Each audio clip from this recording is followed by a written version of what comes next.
Break ਤੋਂ ਬਾਅਦ ਇੱਕ ਵਾਰੀ ਤੁਹਾਡਾ ਫੇਰ ਸਵਾਗਤ ਹੈ। ਜਿਵੇਂ ਕਿ ਤੁਸੀਂ ਦੇਖ ਰਹੇ ਹੋ ਮੇਰੇ ਨਾਲ ਅੱਜ ਦਯਾਨੰਦ ਮੈਡੀਕਲ ਕਾਲਜ ਤੋਂ ਡਾਕਟਰਸ ਦੀ ਇੱਕ ਟੀਮ ਆਈ ਹੋਈ ਆ। ਉਹਨਾਂ ਦੇ ਨਾਲ ਅਸੀਂ ਗੱਲਬਾਤ ਕਰ ਰਹੇ ਹਾਂ। ਬਹੁਤ ਸਾਰੇ ਜਿਹੜੇ ਵਧੀਆ ਪ੍ਰੋਗਰਾਮ ਜਿਹੜੇ ਹੈਗੇ ਆ ਇਹਨਾਂ ਦੇ ਉਲੀਕੇ ਹਨ, ਖਾਸ ਕਰਕੇ ਜਿਹੜੇ NRIs ਜਿਹੜੇ ਆਪਣੇ ਇੰਡੀਆ ਤੋਂ ਬਾਹਰ ਰਹਿੰਦੇ ਨੇ ਉਹਨਾਂ ਵਾਸਤੇ। ਔਰ ਡਾਕਟਰ ਦੀਪਕ ਜੈਨ ਜੀ, ਜਿਹੜਾ ਤੁਸੀਂ ਕੇਅਰ ਬਿਯੋਂਡ ਬਾਰਡਰ ਪ੍ਰੋਗਰਾਮ ਹੈਗਾ ਉਹਦੇ ਬਾਰੇ ਸਾਡੇ ਦਰਸ਼ਕਾਂ ਨੂੰ ਜਾਣਕਾਰੀ ਦਿਓਗੇ ਜੀ? ਇਹ ਜੀ DMC ਤੇ ਔਸਲਰ ਵੱਲੋਂ ਜਿਹੜਾ ਜੁਆਇੰਟ ਕੋਲੈਬੋਰੇਸ਼ਨ ਹੈ ਉਹਦੇ ਅੰਡਰ ਅਸੀਂ ਇੱਕ ਕੇਅਰ ਬਿਯੋਂਡ ਬਾਰਡਰ ਪ੍ਰੋਗਰਾਮ ਸ਼ੁਰੂ ਕੀਤਾ ਜੀ। ਇਹ ਇੱਕ ਸਪੈਸ਼ਲ ਜਿਹੜੀ ਦਿੱਕਤ ਪੇਸ਼ੈਂਟ ਨੂੰ ਆ ਰਹੀ ਸੀਗੀ ਤੇ ਉਹਨਾਂ ਨੂੰ ਦੂਰ ਕਰਨ ਲਈ ਅਸੀਂ ਇਹ ਪ੍ਰੋਗਰਾਮ ਸ਼ੁਰੂ ਕੀਤਾ।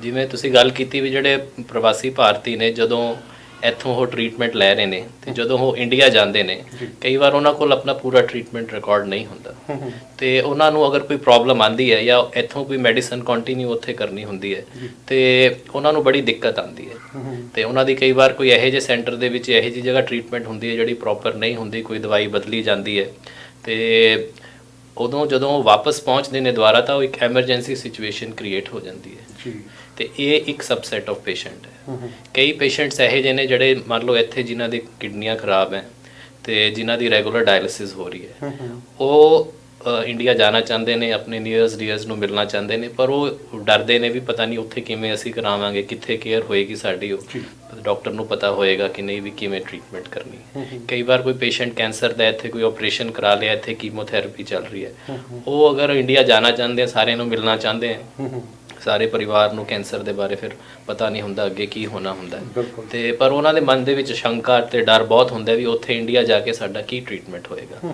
ਇਹ ਪ੍ਰੋਬਲਮਸ ਨੂੰ ਸੋਲਵ ਕਰਨ ਲਈ ਅਸੀਂ ਇੱਕ ਕੇਅਰ ਬਿਯੋਂਡ ਬਾਰਡਰਸ ਸ਼ੁਰੂ ਕੀਤਾ ਹੈ। ਇਹਦੇ ਵਿੱਚ ਹੈ ਜਿਹੜਾ ਇੱਥੇ ਤੁਹਾਡਾ ਜਿਹੜਾ ਡਾਕਟਰ ਹੈ, ਚਾਹੇ ਉਹ ਵਿਲੀਅਮ ਹੈਲਥ ਹੌਸਪੀਟਲ ਸਿਸਟਮ 'ਚ ਹੈ ਜਾਂ ਫੈਮਿਲੀ ਫਿਜ਼ੀਸ਼ੀਅਨ ਹੈ, ਉਹ ਜਿਹੜਾ ਵੀ ਤੁਹਾਡਾ ਰਿਕਾਰਡ ਹੈ ਉਹ ਸੀਕ੍ਰੇਟਲੀ ਐਨਕ੍ਰਿਪਟਡ ਜਿਹਨੂੰ ਅਸੀਂ ਕਹਿੰਦੇ ਹਾਂ, ਉਹਦੇ ਰਾਹੀਂ ਸਾਨੂੰ DMC 'ਚ ਪੇਸ਼ੈਂਟ ਨੇ ਅਗਰ ਆਉਣਾ ਉਸ ਤੋਂ ਪਹਿਲਾਂ ਹੀ ਸਾਡੇ ਕੋਲ ਰਿਕਾਰਡ ਪਹੁੰਚ ਜਾਏਗਾ। ਜਿਹੜਾ ਡਾਕਟਰ ਹੈ ਉਹਦਾ ਨੋਟ ਪਹੁੰਚ ਜਾਏਗਾ ਵੀ ਇਹ ਪੇਸ਼ੈਂਟ ਆ ਰਿਹਾ ਜੀ, ਇਹਨੂੰ ਇਹ ਟ੍ਰੀਟਮੈਂਟ ਚੱਲ ਰਿਹਾ, ਇਹ ਇਹਦੀ ਸਪੈਸ਼ਲ ਪ੍ਰੋਬਲਮਸ ਹੈ, ਇਹ ਚੀਜ਼ਾਂ ਦਾ ਧਿਆਨ ਰੱਖਣ ਵਾਲਾ ਹੈ ਤੇ ਉਹ ਪੇਸ਼ੈਂਟ ਨੂੰ ਅਸੀਂ DMC ਦੇ ਵਿੱਚ ਟ੍ਰੀਟ ਕਰਾਂਗੇ ਤੇ ਜੋ ਵੀ ਸਾਡੀ ਟ੍ਰੀਟਮੈਂਟ ਰਿਪੋਰਟ ਹੈ ਅਸੀਂ ਰੈਗੂਲਰਲੀ ਜਿਹੜਾ ਤੁਹਾਡਾ ਫੈਮਿਲੀ ਫਿਜ਼ੀਸ਼ੀਅਨ ਹੈ ਜਾਂ ਜਿਹੜਾ ਹੌਸਪੀਟਲ ਸਿਸਟਮ ਦੇ ਵਿੱਚ ਤੁਹਾਡਾ ਡਾਕਟਰ ਹੈ ਅਸੀਂ ਉਹਨਾਂ ਨੂੰ ਰੈਗੂਲਰਲੀ ਭੇਜਾਂਗੇ ਤੇ ਜਦੋਂ ਤੁਸੀਂ ਵਾਪਸ ਜਾਣਾ ਇੱਕ ਪ੍ਰੋਪਰ ਕੰਪਰੀਹੈਂਸਿਵ ਰਿਪੋਰਟ ਤਿਆਰ ਕੀਤੀ ਜਾਏਗੀ ਤੇ ਜਿਹੜਾ ਤੁਹਾਡਾ ਇੱਥੇ ਕੈਨੇਡੀਅਨ ਡਾਕਟਰ ਹੈ ਜਦੋਂ ਉਹ ਵਾਪਸ ਤੁਸੀਂ ਉਹਦੇ ਕੋਲ ਜਾਓਗੇ ਉਹ ਪਹਿਲਾਂ ਹੀ ਰਿਪੋਰਟ ਤੁਹਾਡੇ ਕੋਲ ਹੋਏਗੀ ਵੀ ਇਹ ਪੇਸ਼ੈਂਟ ਨੂੰ ਇਹ ਟ੍ਰੀਟਮੈਂਟ ਮਿਲਿਆ ਤੇ ਇਸ ਸਟੇਜ ਦੇ ਵਿੱਚ ਟ੍ਰੀਟਮੈਂਟ ਚੱਲ ਰਿਹਾ ਹੈ। ਤੇ ਇਹ ਪ੍ਰੋਗਰਾਮ ਅਸੀਂ ਆਲਰੇਡੀ ਸਕਸੈਸਫੁਲੀ ਸ਼ੁਰੂ ਕਰ ਚੁੱਕੇ ਹਾਂ ਤੇ ਸਪੈਸ਼ਲ ਇਹ ਕਈ ਵਾਰ ਪੇਸ਼ੈਂਟ ਦੇ ਮਨ ਦੇ ਵਿੱਚ ਸ਼ੰਕਾ ਹੁੰਦੀ ਹੈ ਵੀ ਅਸੀਂ ਉੱਥੇ ਜਾ ਕੇ ਸਾਡੀ ਖੱਜਲ ਖਵਾਰੀ ਹੋਏਗੀ, ਇੰਨਾ ਬਿਜ਼ੀ ਹਸਪੀਟਲ ਹੈ, ਸਾਡਾ ਧਿਆਨ ਕੌਣ ਰੱਖੇਗਾ।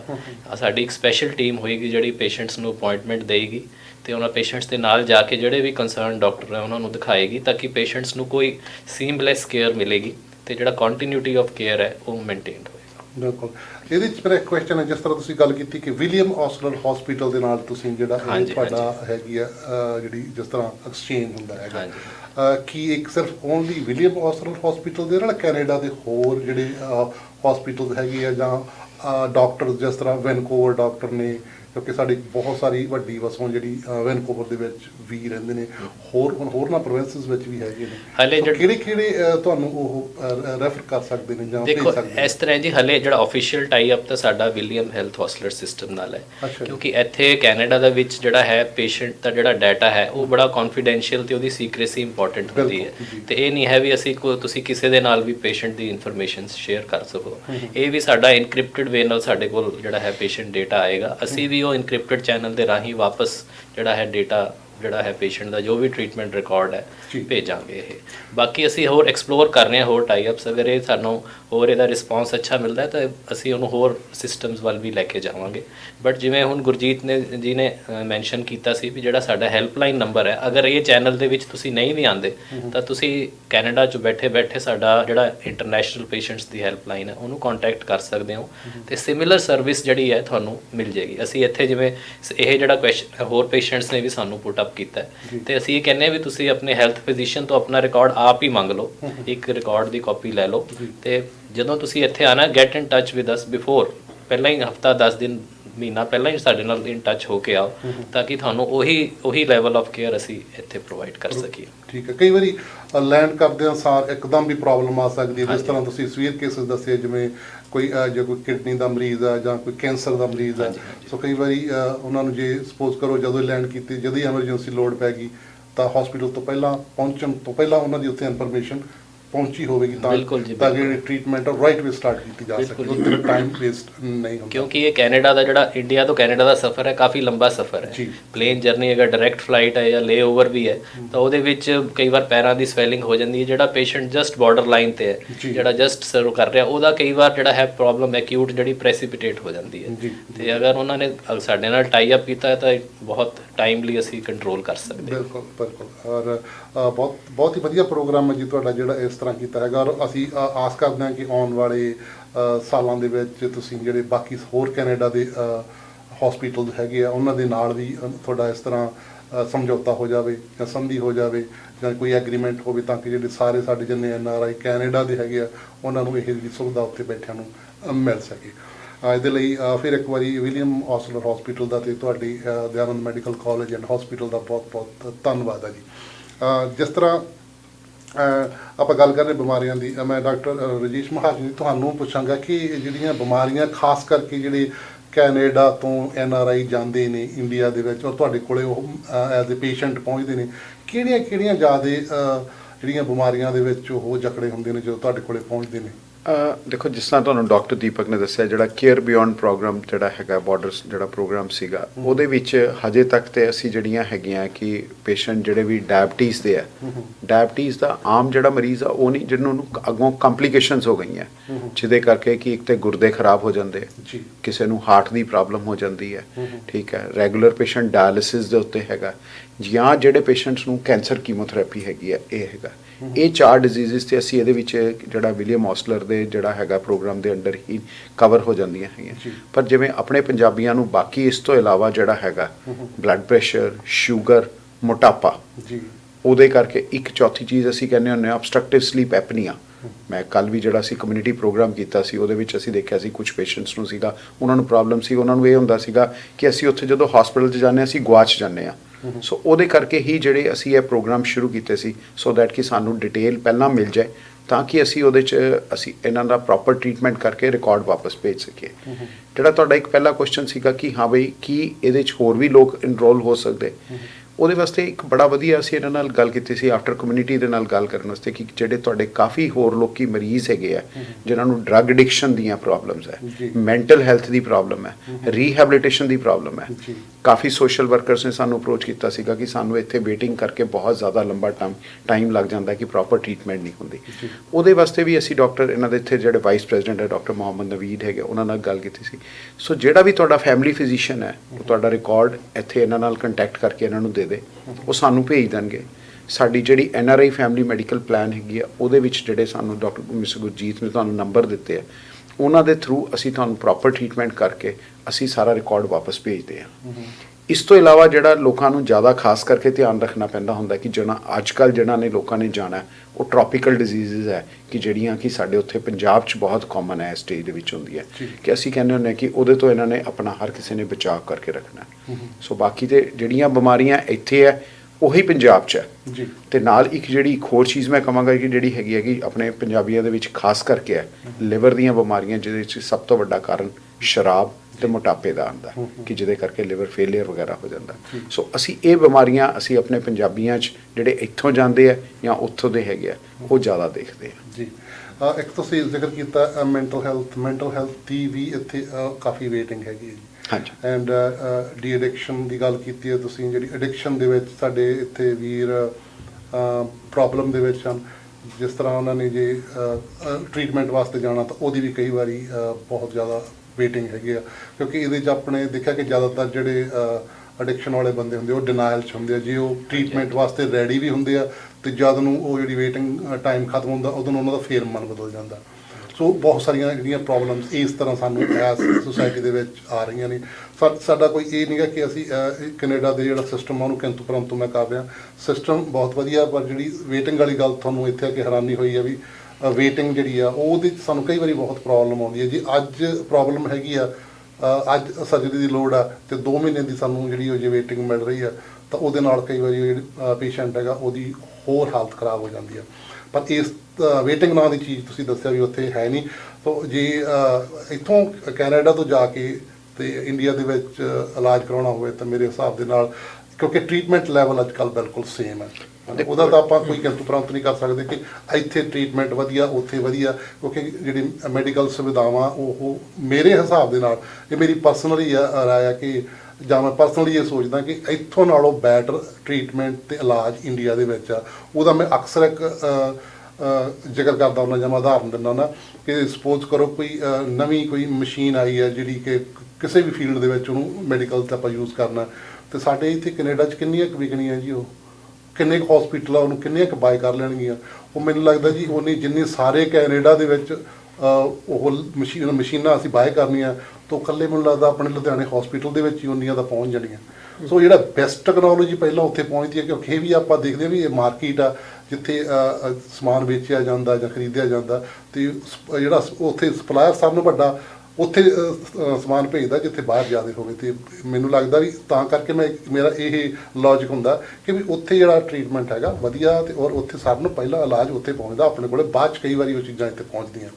ਸੋ ਇਹ ਟ੍ਰੀਟਮੈਂਟ ਲੈਵਲ ਤਾਂ ਸੇਮ ਹੈ, ਪਰ ਜਿਹੜਾ ਤੁਸੀਂ ਦੱਸਿਆ ਵੀ ਜਿਹੜਾ ਐਡਿਕਸ਼ਨ ਅਤੇ ਮੈਂਟਲ ਹੈਲਥ ਦੀ ਕੋਈ ਵੇਟਿੰਗ ਲਿਸਟ ਨਹੀਂ, ਦੈਟ ਇਜ਼ ਸਰਪ੍ਰਾਈਜ਼ ਫਾਰ ਅਸ। ਸੋ ਅਸੀਂ ਤਾਂ ਇਹੀ ਰਿਕਮੈਂਡ ਕਰਾਂਗੇ ਵੀ ਜੇ ਕਿਸੇ ਨੂੰ ਇਸ ਤਰ੍ਹਾਂ ਦੀ ਕੋਈ ਪ੍ਰੋਬਲਮ ਹੈਗੀ ਆ ਤਾਂ ਉਹ ਸਿੱਧਾ DMC ਜਾਣ ਜੀ। ਕਿਉਂਕਿ ਸਾਡੇ ਕੋਲ ਨਾ ਕਾਫੀ ਸੋਸ਼ਲ ਵਰਕਰਸ ਤੁਹਾਡੇ ਇਹਨਾਂ ਨੇ ਜਿਨ੍ਹਾਂ ਨੇ ਕੰਟੈਕਟ ਕੀਤਾ ਸੀ, ਲੋਕਾਂ ਨੇ ਪੁੱਛਿਆ ਸੀਗਾ ਕਿ ਹਾਂ ਵੀ ਡੀ ਐਡਿਕਸ਼ਨ ਦੇਖੋ ਉੱਥੇ ਜੇ ਅਸੀਂ ਇੰਡੀਅਨ ਕਰੰਸੀ ਦੇ ਹਿਸਾਬ ਨਾਲ ਗੱਲ ਕਰੀਏ, ਜੇ ਕੋਈ ਵੀ ਬੰਦਾ ਜਿਹੜਾ ਐਡਿਕਸ਼ਨ ਦੇ ਨਾਲ ਹੈਗਾ ਤੇ ਜੇ ਉਹਨੇ ਆ ਕੇ ਉੱਥੇ DMC ਦੇ ਵਿੱਚ ਆਪਣਾ ਇਲਾਜ ਕਰਾਉਣਾ, ਉਹਦਾ ਕੈਨੇਡੀਅਨ ਡਾਲਰ $50 ਦੇ ਹਿਸਾਬ ਦੇ ਨਾਲ ਉਹਦਾ ਖਰਚਾ ਆਉਣਾ ਪਰ ਡੇ, ਜਿਹਦੇ ਵਿੱਚ ਕਿ ਉਹਦੀ ਪੇਸ਼ੈਂਟ ਦੀ ਵਿਜ਼ਿਟ ਵੀ ਸਾਰਾ ਕੁਝ ਹੈ, ਖਰਚਾ ਨਰਸਿੰਗ ਖਾਣੇ ਪੀਣੇ ਦਾ ਖਰਚਾ ਵੀ ਹੈ। ਸੋ ਉਹਦੇ 'ਚ ਕੋਈ ਉਹ ਦਿੱਕਤ ਵਾਲੀ ਗੱਲ ਨਹੀਂ ਹੈ ਕਿਸੇ ਨੂੰ ਜੀ। ਬਹੁਤ ਵਧੀਆ ਜੀ, ਬਹੁਤ ਵਧੀਆ ਤਰੀਕੇ ਨਾਲ ਤੁਸੀਂ ਐਕਸਪਲੇਨ ਕੀਤਾ ਹੈਗਾ ਸਾਰਾ ਕੁਝ। ਐਂਡ ਡਾਕਟਰ ਗੁਰਜੀਤ ਸਿੰਘ ਜੀ, ਜਿਹੜਾ ਵੱਡਾ ਕੁਐਸਚਨ ਸਾਡੇ ਮਨ ਦੇ ਵਿੱਚ ਆਉਂਦਾ ਕਿ ਜਦੋਂ ਅਸੀਂ ਇੰਡੀਅਨ ਜਿਹੜਾ ਹੈਲਥ ਸਿਸਟਮ ਉਹਦੀ ਗੱਲ ਸੁਣਦੇ ਹਾਂ ਜਾਂ ਅਸੀਂ ਉੱਥੇ ਵੇਖਦੇ ਹਾਂ ਕਿ ਜਿਹੜਾ ਟ੍ਰੀਟਮੈਂਟ ਦੇ ਉੱਤੇ ਖਰਚਾ ਜਿਹੜਾ ਹੈਗਾ ਉਹ ਕਾਫੀ ਮਹਿੰਗਾ ਹੈਗਾ, ਜਿਹੜਾ ਮੈਡੀਕਲ ਦੇ ਵਿੱਚ ਆਪਾਂ ਕਹੀਏ, ਤਾਂ ਇਹ ਜਿਹੜਾ ਸਾਰਾ ਕੁਝ ਜੇ ਸਪੋਜ਼ ਕਰੋ ਇੱਥੋਂ NRI ਕੋਈ ਉੱਥੇ ਜਾਂਦਾ ਹੈਗਾ, ਤਾਂ ਉਹਦੀ ਜਿਹੜੀ ਫੀਸ ਹੈਗੀ ਆ ਜਾਂ ਉਹ ਕਿਸ ਤਰ੍ਹਾਂ ਤੁਸੀਂ ਆਪਾਂ ਰੀਇੰਬਰਸ ਕਰ ਸਕਦੇ ਹਾਂ, ਜਾਂ ਇੰਸ਼ੋਰੈਂਸ ਕੰਪਨੀਆਂ, ਕਿਉਂਕਿ ਅਸੀਂ ਜਾਣ ਵਾਲੇ ਕਈ ਵਾਰੀ ਟਰੈਵਲ ਜਿਹੜੀ ਇੰਸ਼ੋਰੈਂਸ ਉਹ ਵੀ ਲੈ ਕੇ ਜਾਂਦੇ ਹਾਂ, ਉਹਦੇ ਵਿੱਚ ਵੀ ਕਾਫੀ ਕੁਝ ਕਵਰ ਹੁੰਦਾ। ਸਾਡੀ OHIP ਵੀ ਜਿਹੜੀ ਹੈਗੀ ਕਾਫੀ ਕੁਝ ਕਵਰ ਕਰਦੀ ਹੈਗੀ ਆ ਇੰਡੀਆ ਦੇ, ਜੇ ਸਾਡੇ ਕੋਲੇ ਬਿੱਲ ਹੋਣ ਤਾਂ ਜਿਹੜੀਆਂ ਬਿਮਾਰੀਆਂ ਇੱਥੇ ਇਹ ਕਵਰ ਕਰਦੇ ਉਹਦਾ ਵੀ ਸਾਨੂੰ ਰੀਇੰਬਰਸ ਮਿਲ ਜਾਂਦਾ। ਸੋ ਇਹਦੇ ਬਾਰੇ ਤੁਸੀਂ ਥੋੜ੍ਹੀ ਜਾਣਕਾਰੀ ਦੇਵੋ ਕਿ ਜਿਹੜਾ ਤੁਹਾਡੀ ਸੰਸਥਾ ਹੈਗੀ ਆ ਉਹ ਕਿਸ ਤਰ੍ਹਾਂ ਇਹ ਸਾਰੇ ਕਾਸੇ ਨੂੰ ਲੈਂਦੇ ਨੇ ਜੀ। ਹਾਂਜੀ, ਇਹਦੇ ਵਿੱਚ ਸਭ ਤੋਂ ਪਹਿਲਾਂ ਤਾਂ ਮੈਂ ਇਹ ਗੱਲ ਦੱਸੂਗਾ ਵੀ ਜਿਹੜਾ ਤੁਸੀਂ ਕਿਹਾ ਵੀ ਉੱਥੇ ਇਲਾਜ ਕਾਫੀ ਮਹਿੰਗਾ ਹੈਗਾ, ਇਹ ਥੋੜੀ ਜਿਹੀ ਮਿਸਕਨਸੈਪਸ਼ਨ ਮੈਨੂੰ ਲੱਗਦੀ ਹੈ, ਕਿਉਂਕਿ ਸਾਡੇ ਉੱਥੇ ਖਾਸ ਕਰਕੇ DMC ਦੇ ਵਿੱਚ ਤਾਂ ਇਲਾਜ ਦੇ ਜਿਹੜੇ ਰੇਟ ਹੈ ਸਾਡੇ, ਉਹ ਪਿਛਲੇ 2-3 ਸਾਲ ਤੋਂ ਹਸਪੀਟਲ ਨੇ ਰੇਟ ਰਿਵਾਈਜ਼ ਹੀ ਨਹੀਂ ਕੀਤੇ, ਵਧਾਏ ਹੀ ਨਹੀਂ ਹੈ। ਅੱਛਾ ਜੀ।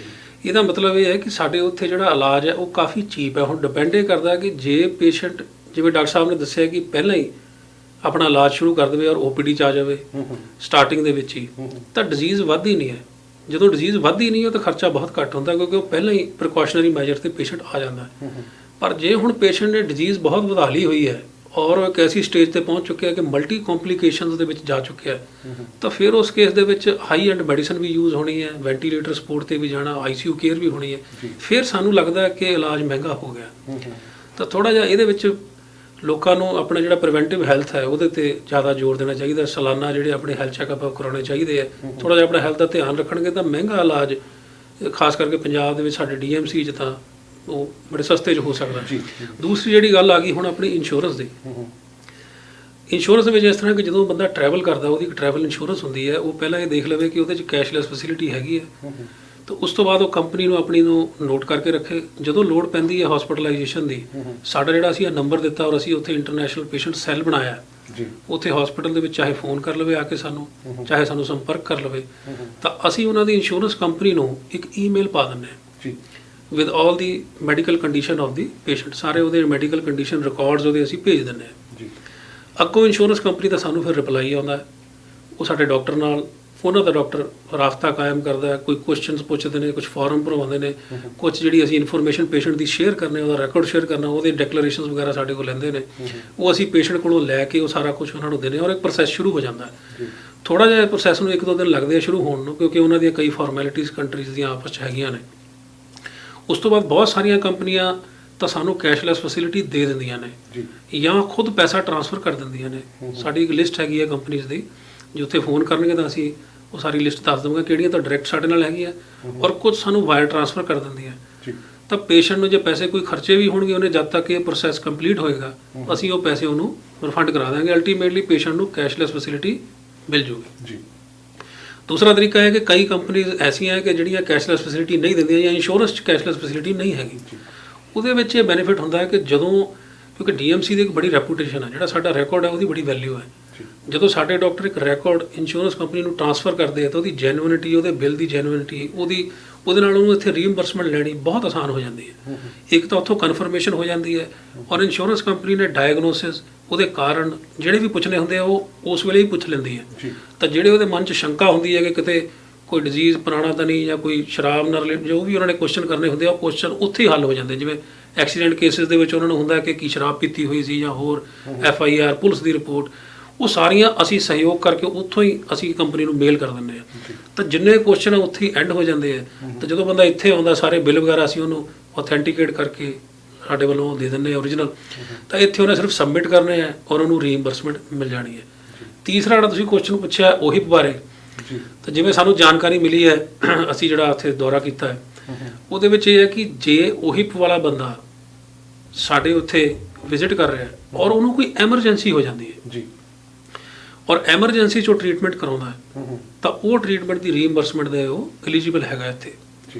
ਤਾਂ ਉਹਦੇ ਵਿੱਚ ਵੀ ਅਸੀਂ ਲੋਕਾਂ ਨੂੰ ਇਹੀ ਕਹਾਂਗੇ ਵੀ ਜਿਹੜਾ ਵੀ OHIP ਦਾ ਮੈਂਬਰ ਹੈ ਉਹ ਫਿਰ ਸਾਡੇ ਉਹੀ ਨੰਬਰ ਤੇ ਕੰਟੈਕਟ ਕਰੇ ਤਾਂ ਕਿ ਅਸੀਂ ਉਹਨੂੰ ਸਹਿਯੋਗ ਦੇ ਕੇ ਜੇ ਕੋਈ ਇਨਫੋਰਮੇਸ਼ਨ ਭੇਜਣੀ ਉਹ ਵੀ, ਪਲੱਸ ਉਹਨੂੰ ਪੂਰੇ ਰਿਕਾਰਡ ਲੈਣ ਦੇ ਵਿੱਚ ਸਹਾਇਤਾ ਕਰ ਦੇਵਾਂਗੇ ਔਰ ਬਿੱਲ ਵਗੈਰਾ ਉਹਨੂੰ ਓਰੀਜਨਲ ਆਥੈਂਟੀਕੇਟ ਕਰਕੇ ਦੇ ਦੇਵਾਂਗੇ ਤਾਂ ਕਿ ਇੱਥੇ ਆ ਕੇ ਜਦੋਂ ਉਹਨੇ OHIP ਨੂੰ ਆਪਣੀ ਫਾਈਲ ਸਬਮਿਟ ਕਰਨੀ ਹੈ ਤਾਂ ਉਹ ਫਾਈਲ ਸਬਮਿਟ ਕਰੇ ਔਰ ਉਹਨੂੰ ਪੈਸੇ ਲੈਣ ਦੇ ਵਿੱਚ ਕੋਈ ਦਿੱਕਤ ਨਾ ਆਵੇ। ਔਰ ਉਹਦੇ ਬਾਅਦ ਜੇ ਕੋਈ ਪ੍ਰੋਬਲਮ ਫਿਰ ਆਉਂਦੀ ਹੈ ਜਾਂ OHIP ਵਾਲੇ ਉਹਦੇ ਕੋਲ ਕੋਈ ਡਾਕੂਮੈਂਟ ਮੰਗਦੇ ਆ ਤਾਂ ਸਾਡਾ ਮੇਲ ID ਔਰ ਹੋਰ ਚੀਜ਼ਾਂ ਅਸੀਂ ਸਾਰੀਆਂ ਉਹਦੇ ਵਿੱਚ ਉਸ ਬੰਦੇ ਨੂੰ ਦੇਵਾਂਗੇ। ਉਹ ਸਾਨੂੰ ਆਫੀਸ਼ੀਅਲੀ ਮੇਲ ਕਰਕੇ ਚਾਹੇ OHIP ਮੰਗਵਾ ਲਵੇ, ਚਾਹੇ ਉਹ ਪੇਸ਼ੈਂਟ ਸਾਨੂੰ ਭੇਜ ਦੇਵੇ, ਅਸੀਂ ਉਹ ਪੇਸ਼ੈਂਟ ਨੂੰ ਉਹ ਡਾਕੂਮੈਂਟ ਭੇਜ ਦੇਵਾਂਗੇ ਤਾਂ ਉਹਨੂੰ ਆਪਣੇ ਪੈਸੇ ਲੈਣੇ ਬੜੇ ਆਸਾਨ ਹੋ ਜਾਣਗੇ। ਜੀ ਬਹੁਤ ਵਧੀਆ ਜਿਹੜਾ ਤੁਹਾਡਾ ਪ੍ਰੋਗਰਾਮ ਹੈ ਇਹ। ਇੱਕ ਜਿਹੜਾ ਤੁਸੀਂ NRI ਫੈਮਿਲੀ ਮੈਡੀਕਲ ਕੇਅਰ ਜਿਹੜਾ ਪਹਿਲਾਂ ਉਹਦੇ ਵਿੱਚ ਜ਼ਿਕਰ ਕੀਤਾ ਸੀਗਾ, ਉਹਦੇ ਵਿੱਚ ਜਿੱਥੋਂ ਤੱਕ ਮੈਨੂੰ ਪਤਾ ਹੈਗਾ ਉਹਦੇ ਬਾਰੇ ਮੈਂ ਤੁਹਾਡੇ ਕੋਲ ਜਾਣਕਾਰੀ ਲੈਣੀ ਚਾਹਾਂਗਾ ਕਿ ਪੰਜਾਬ ਦੇ ਵਿੱਚ ਵੀ ਜਿਹੜੇ ਆਪਣੇ ਪੇਸ਼ੈਂਟ ਉੱਥੇ ਜਿਹੜੀ ਵਸਦੀ ਆ ਉਹ ਵੀ ਇੰਸ਼ੋਰੈਂਸ ਕਰਵਾਉਂਦੇ ਨੇ ਅੱਜ ਕੱਲ੍ਹ, ਕਿਉਂਕਿ ਇਹ ਚੀਜ਼ਾਂ ਜਦੋਂ ਅਸੀਂ ਆਏ ਹਾਂ ਉਦੋਂ ਹੈ ਨਹੀਂ ਸੀਗੀਆਂ ਔਰ ਸਾਨੂੰ ਜਿਹੜੇ NRI ਬਾਹਰ ਬੈਠੇ ਨੇ ਉਹਨਾਂ ਨੂੰ ਪਤਾ ਨਹੀਂਗਾ। ਔਰ ਕਈ ਮੈਂ ਦੇਖਿਆ ਉੱਥੇ ਪੰਜਾਬ ਦੇ ਵਿੱਚ ਵੀ ਰਹਿੰਦੇ ਹੋਏ, ਹਾਲਾਂਕਿ ਉਹਦੀ ਬੜੀ ਥੋੜ੍ਹੀ ਜਿਹੀ ਉਹ ਫੀਸ ਹੁੰਦੀ ਆ ਜਦੋਂ ਸਾਲ ਵਾਸਤੇ ਕਵਰ ਕਰਦੇ ਨੇ, ਉਹਦੇ ਬਾਰੇ ਜਾਣਕਾਰੀ ਦੇਵੋਗੇ? ਕਿਉਂਕਿ ਹੋ ਸਕਦਾ ਜੀ ਕੋਈ NRI ਫੈਮਿਲੀ ਮੈਡੀਕਲ ਕੇਅਰ ਜਿਹੜੀ ਹੈਗੀ ਆ ਤੁਹਾਡੀ, ਇਹਦੇ ਦੇ ਵਿੱਚ ਜੇ ਉਹ ਐਨਰੋਲ ਨੇ ਤੇ ਜੇ ਉਹ ਇੰਸ਼ੋਰੈਂਸ ਉਹਨਾਂ ਦੀ ਉੱਥੇ ਕਰਵਾਈ ਵੀ ਆ ਤੇ ਹੋ ਸਕਦਾ ਜਿਹੜੇ NRI ਨੂੰ ਕੋਈ ਪੈਸੇ ਦੇਣੇ ਹੀ ਨਾ ਪੈਣ ਕਿਉਂਕਿ ਉਹ ਇੰਸ਼ੋਰੈਂਸ ਦੇ ਵਿੱਚ ਕਵਰਡ ਨੇ। ਇਹਦੇ ਬਾਰੇ ਥੋੜ੍ਹੀ ਸਾਡੀ ਜਿਹੜੀ NRI ਵੀ ਜਿਹੜੇ ਬਾਹਰ ਬੈਠੇ ਨੇ ਆਡੀਅנס ਸਾਡੀ ਜਾਂ ਜਿਹੜੇ ਸਾਨੂੰ ਦੇਖ ਤੇ ਸੁਣ ਰਹੇ ਨੇ, ਉਹਨਾਂ ਨੂੰ ਥੋੜ੍ਹੀ ਜਾਣਕਾਰੀ ਦਿਓ ਕਿ ਜਿਹੜੀ ਉੱਥੇ ਵੀ ਅੱਜ ਕੱਲ੍ਹ ਜਿਹੜੀ ਜਿਸ ਤਰ੍ਹਾਂ ਆਪਣੀ ਸਾਡੀ OHIP ਹੈਗੀ ਆ ਵੀ ਉੱਥੇ ਜੇ ਛੋਟੀ ਜਿਹੀ ਫੀਸ ਭਰ ਕੇ ਤੇ ਉੱਥੇ ਵੀ ਆਪਾਂ ਇੰਸ਼ੋਰੈਂਸ ਕਰਵਾ ਸਕਦੇ ਹਾਂ ਤੇ ਉਹਦਾ ਕੀ ਬੈਨੀਫਿਟ ਹੁੰਦਾ? ਠੀਕ ਗੱਲ ਹੈ ਤੁਹਾਡੀ ਜਿਹੜੀ ਗੱਲ ਹੈ ਨਾ ਕਿ ਜਿਹੜੀ ਇੰਸ਼ੋਰੈਂਸ ਹੈ ਇਸ ਵੇਲੇ ਹਿੰਦੁਸਤਾਨ 'ਚ ਬਹੁਤ ਸਸਤੀ ਹੈ ਜੀ। ਇੰਨੀ ਜ਼ਿਆਦਾ ਸਸਤੀ ਹੈ ਕਿ ਤੁਸੀਂ 5 ਲੱਖ ਤੱਕ ਦੀ ਇੰਸ਼ੋਰੈਂਸ ਜਿਹੜੇ 40 ਸਾਲ ਤੱਕ ਬੰਦਾ ਹੈਗਾ ਜਾਂ ਇਵਨ 60 ਸਾਲ ਤੱਕ ਬੰਦਾ ਉਹ ਬੈਂਕ ਦੇ ਥਰੂ ਵੀ 20,000 ਰੁਪਏ ਸਾਲ ਦੇ ਵਿੱਚ ਲੈ ਸਕਦਾ ਹੈ ਔਰ 5 ਲੱਖ ਦਾ ਉਹਨੂੰ ਕਵਰ ਮਿਲ ਜਾਂਦਾ ਹੈ। ਇਸ ਵੇਲੇ ਜਿੰਨੀਆਂ ਵੀ ਇੰਸ਼ੋਰੈਂਸ ਕੰਪਨੀਆਂ ਹਿੰਦੁਸਤਾਨ 'ਚ ਆਪਰੇਟ ਕਰ ਰਹੀਆਂ ਨੇ ਸਾਰੀਆਂ ਕੰਪਲੀਟ ਬੈਨੀਫਿਟ ਪੇਸ਼ੈਂਟ ਨੂੰ ਦਿੰਦੀਆਂ ਨੇ। ਕੋਈ ਇਹ ਨਹੀਂ ਹੈ ਕਿ ਜੇ ਬੰਦੇ ਨੂੰ ਲੋੜ ਹੈ ਤਾਂ ਉਹ ਕਿਸੇ ਤਰ੍ਹਾਂ ਦਾ ਡਿਨਾਇਲ ਹੋਏਗਾ, ਅਨਲੈਸ ਕਿ ਕਿਸੇ ਬੰਦੇ ਨੇ ਆਪਣੀ ਹਿਸਟਰੀ ਦੇ ਵਿੱਚ ਕੁਝ ਜਾਣਕਾਰੀ ਘੱਟ ਵੱਧ ਦਿੱਤੀ ਹੋਵੇ ਜਾਂ ਛੁਪਾਈ ਹੋਵੇ। ਉਸ ਕੇਸ ਦੇ ਵਿੱਚ ਤਾਂ ਅਸੀਂ ਕਹਿਣਾ ਮੁਸ਼ਕਿਲ ਹੈ, ਜਾਂ ਸ਼ਰਾਬ ਹੋਵੇ ਜਾਂ ਇੰਟੌਕਸੀਕੇਸ਼ਨ ਹੋਵੇ, ਇਸ ਤਰ੍ਹਾਂ ਦੇ ਡਿਜ਼ੀਜ਼ ਹੋਣ। ਵਰਨਾ ਹਰ ਡਿਜ਼ੀਜ਼ ਹੁਣ ਇੰਸ਼ੋਰੈਂਸ ਦੇ ਵਿੱਚ ਕਵਰਡ ਹੈ ਆਫਟਰ ਵੇਟਿੰਗ ਪੀਰੀਅਡ। ਕੁਝ ਚੀਜ਼ਾਂ ਦਾ ਵੇਟਿੰਗ ਪੀਰੀਅਡ ਹੈਗਾ ਜੀ, ਲੇਕਿਨ ਇਹ ਬੜੀ ਅੱਛੀ ਚੀਜ਼ ਹੈ ਕਿ ਜਿਹੜਾ ਇੰਸ਼ੋਰੈਂਸ ਹੈ ਜੇ ਬੰਦੇ ਨੇ ਕਰਵਾਈ ਹੋਵੇ ਤਾਂ ਉਹਦੇ ਵਿੱਚ ਇੰਸ਼ੋਰੈਂਸ ਡਿਪਾਰਟਮੈਂਟ ਵੀ ਸਾਡਾ ਹਸਪੀਟਲ ਦਾ ਬੜਾ ਅੱਛਾ ਵਰਕ ਕਰ ਰਿਹਾ ਔਰ ਤਕਰੀਬਨ 8 ਤੋਂ 10% ਪੇਸ਼ੈਂਟ ਇੰਸ਼ੋਰੈਂਸ ਦੇ ਥਰੂ ਹੀ ਸਾਡੇ ਕੋਲ ਆਉਂਦੇ ਆ ਔਰ ਉਹ ਇੱਕ ਪੂਰਾ ਡਿਪਾਰਟਮੈਂਟ ਹੈ। ਉਹ ਡਿਪਾਰਟਮੈਂਟ ਵੀ ਮੇਰੇ ਕੋਲ ਹੀ ਹੈ। ਉਸ ਡਿਪਾਰਟਮੈਂਟ ਦੇ ਵਿੱਚ ਅਸੀਂ ਹੀਰੋ ਡੀਐਮਸੀ ਜਿਵੇਂ ਡਾਕਟਰ ਸਾਹਿਬ ਨੇ ਦੱਸਿਆ ਕੈਂਸਰ ਸੈਂਟਰ ਹੀਰੋ ਡੀਐਮਸੀ 'ਚ ਅਲੱਗ ਸੈੱਲ ਬਣੇ ਹੋਏ ਆ ਔਰ ਡੀਐਮਸੀ 'ਚ ਬਹੁਤ ਵੱਡਾ ਸੈੱਲ ਆ ਉਹਦਾ। ਅੱਛਾ ਜੀ। ਉਹਦੇ ਵਿੱਚ ਤਾਂ ਪੇਸ਼ੈਂਟ ਨੇ ਸਿਰਫ ਸਾਡੇ ਆਫਿਸ ਦੇ ਵਿੱਚ ਆਪਣੀ ਇੰਸ਼ੋਰੈਂਸ ਦਾ ਕਾਰਡ ਦੇਣਾ ਹੈਗਾ ਔਰ ਬਾਕੀ ਸਾਰੀ ਕਾਰਵਾਈ ਅਸੀਂ ਖੁਦ ਹੀ ਕਰ ਲੈਂਦੇ ਆ। ਇੰਸ਼ੋਰੈਂਸ ਨੂੰ ਭੇਜਣਾ, ਇੰਟਰਨਲ ਡਾਕੂਮੈਂਟਸ ਭੇਜਣੇ, ਉਹ ਬਹੁਤ ਹੀ ਆਸਾਨੀ ਉਹਨੂੰ ਮਿਲ ਜਾਂਦੀ ਹੈ। ਤਾਂ ਜੇ ਐਨਆਰਆਈ ਵੀਰ ਆਪਣੇ ਜਿਹੜੇ ਮਦਰ ਫਾਦਰ ਦੀ ਇੰਸ਼ੋਰੈਂਸ ਕਰਾਉਣਾ ਚਾਹਣ ਤਾਂ ਉਹ ਉੱਥੇ ਕੰਟੈਕਟ ਕਰ ਸਕਦੇ ਨੇ। ਬਹੁਤ ਸਾਰੀਆਂ ਇੰਸ਼ੋਰੈਂਸ ਕੰਪਨੀਆਂ, ਬਹੁਤ ਸਾਰੇ ਆਪਸ਼ਨਸ ਨੇ, ਉਹ ਦੇਖ ਸਕਦੇ ਆ ਕਿ ਸਾਨੂੰ ਕਿਹੜਾ ਆਪਸ਼ਨ ਸੂਟ ਕਰਦਾ ਐਟ ਦੀ ਏਜ। ਕਈਆਂ ਦੇ ਵਾਈਫ ਜਿਵੇਂ ਹੁਣ ਬੱਚੇ ਯੰਗ ਨੇ ਤਾਂ ਉਹ ਹੋਰ ਤਰ੍ਹਾਂ ਦੇ ਪ੍ਰੋਡਕਟ ਵੀ ਲੈ ਸਕਦੇ ਆ, ਕਈਆਂ 'ਚ ਬੋਨਸ ਮਿਲਦੇ ਆ, ਮਲਟੀਪਲ ਪ੍ਰੋਡਕਟਸ ਨੇ, ਜਿਹੜਾ ਉਹਨਾਂ ਨੂੰ ਅੱਛਾ ਲੱਗਦਾ ਹੈਗਾ ਉਹ ਲੈ ਸਕਦੇ ਆ ਔਰ ਉਹਦੇ ਵਿੱਚ ਬਹੁਤ ਜ਼ਿਆਦਾ ਆਸਾਨੀ ਆ ਸਕਦੀ ਹੈ। ਡਾਕੂਮੈਂਟਸ ਆਪਣੇ ਈਮੇਲ ਤੇ ਰੱਖਣ, ਜੇ ਲੱਗਦਾ ਵੀ ਘਰੇ ਬਜ਼ੁਰਗ ਹੈਗੇ ਨੇ ਉਹ ਐਟ ਅ ਟਾਈਮ ਇੰਸ਼ੋਰੈਂਸ ਦਾ ਕਾਰਡ ਉਹਨਾਂ ਨੂੰ ਲੱਭ ਕੇ ਲਿਆਉਣਾ ਹਸਪੀਟਲ 'ਚ ਮੁਸ਼ਕਲ ਹੋ ਜਾਊਗਾ, ਕਿਉਂਕਿ ਜੇ ਦੋ ਹੀ ਬੰਦੇ ਆ ਤਾਂ ਦੋਨੇ ਸਿੱਖ ਹੋ ਕੇ ਤਾਂ ਲਿਆਊਗਾ ਕੌਣ ਕਾਰਡ, ਉਹ ਮੁਸ਼ਕਲ ਕਈ ਵਾਰ ਹੋ ਜਾਂਦੀ ਹੈ। ਤਾਂ ਐਨਆਰਆਈ ਨੂੰ ਚਾਹੀਦਾ ਵੀ ਉਹਨਾਂ ਦੇ ਇੰਸ਼ੋਰੈਂਸ ਦੇ ਕਾਰਡ ਵਗੈਰਾ ਆਪਣੇ ਕੋਲ ਸਕੈਨ ਕਰਕੇ ਰੱਖੇ ਤੇ ਸਾਡੀ ਹਸਪੀਟਲ ਦੀ ਈਮੇਲ ਆਈਡੀ ਦੇ ਜਦੋਂ ਲੋੜ ਪੈਂਦੀ ਹੈ ਸਾਨੂੰ ਮੇਲ ਕਰ ਦੇਵੇ ਉਹਨਾਂ ਦਾ ਆਈਡੀ ਪ੍ਰੂਫ ਤੇ ਇੰਸ਼ੋਰੈਂਸ ਦਾ ਕਾਰਡ। ਤਾਂ ਕਿ ਜਿਹੜਾ ਐਨਆਰਆਈ ਹੈ ਉਹਨੂੰ ਜ਼ਿਆਦਾ, ਜਿਹੜੇ ਉੱਥੇ ਪੇਰੈਂਟਸ ਨੇ ਉਹਨਾਂ ਨੂੰ ਇਹ ਦਿੱਕਤ ਨਾ ਆਵੇ ਕਿ ਡਾਕੂਮੈਂਟ ਕਿੱਥੇ ਨੇ, ਕਾਗਜ਼ ਕਿੱਥੇ ਨੇ, ਉਹ ਲੱਭਣ 'ਚ ਕਈ ਵਾਰੀ ਬੜੀ ਪਰੇਸ਼ਾਨੀ ਹੁੰਦੀ ਹੈ। ਤਾਂ ਜ਼ਰੂਰ ਇਹਦਾ ਬੈਨੀਫਿਟ ਬਹੁਤ ਮਿਲ ਸਕਦਾ ਔਰ ਲੋਕ ਇਸ ਵੇਲੇ ਪੂਰੇ ਪੰਜਾਬ 'ਚ ਰਾਦਰ ਪੂਰੇ ਹਿੰਦੁਸਤਾਨ ਸਾਊਥ ਵੱਲ ਤਾਂ ਪਹਿਲਾਂ ਹੀ ਬਹੁਤ ਜ਼ਿਆਦਾ ਹੈਗੀ ਇੰਸ਼ੋਰੈਂਸ, ਪਰ ਨਾਰਥ ਦੇ ਵਿੱਚ ਵੀ ਹੁਣ ਜਾਗਰੂਕਤਾ ਬਹੁਤ ਜ਼ਿਆਦਾ ਆ ਰਹੀ ਹੈ ਔਰ ਮੈਂ ਦੇਖ ਰਿਹਾ ਕਿ ਪਿਛਲੇ 2-3 ਸਾਲਾਂ ਤੋਂ ਇੰਸ਼ੋਰੈਂਸ ਦਾ ਜਿਹੜਾ ਇੱਕ ਰੁਝਾਨ ਹੈ ਇਹ ਬਹੁਤ ਵਧ ਰਿਹਾ ਜੀ।